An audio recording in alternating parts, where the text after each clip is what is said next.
Always feed your dog during or after the walk or the exercise or the training session or the outside social element. If we do that, we still have a motivator to keep him engaged in us. This is Rocky. He's got a really bad habit of wanting to disappear, wanting to run off and not coming back because he's very, very easily distracted. But if he's got a full belly and we've given him his dinner before we go out, there's no incentive for him to actually want to remain near us. There's no reason why he would want to come back. He's not hungry, doesn't need to.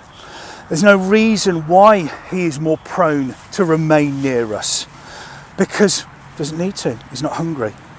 So always feed your dog hand feed during a walk to maintain and encourage and promote focus, engagement, a bond, a relationship. But if you are only taking for a short walk and you've still got food left, stick it in a bowl and he can have it when he gets home. So here he is on a long line. Now, these things, a lot of controversy, and the reason why there's a lot of controversy is because they're actually quite difficult to use correctly. They get wet, they get muddy, they get tangled up, you end up tripping over them, they end up round your foot, they end up round the dog's foot. Oh my God, we can't go into that wooded area because the long line will just get flipping tangled up everywhere.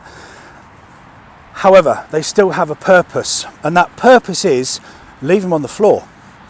So we leave it on the dog, leave the long line dragging on the floor away from the dog or behind the dog, because the friction of the line on the floor still instills in the dog's mind that there is an element of restraint still. We still have an element of him being tethered or connected, whatever you want to call it, to us. Good lad, sit.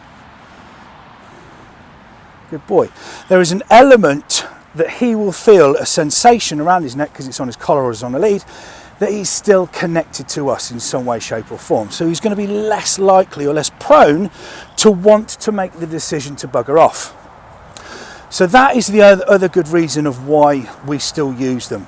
We're hands-free, we've not got any sort of restriction, we're not looking at burning our fingers if he bolts, we're not looking at tripping over it and all that kind of stuff. It's purely used for the friction that it causes as he drags it across the floor.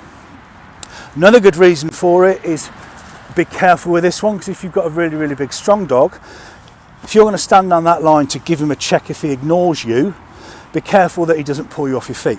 That's another element that you can use it. Oh my God, he's gone. Right, where's the lead? Stand on the lead. Come.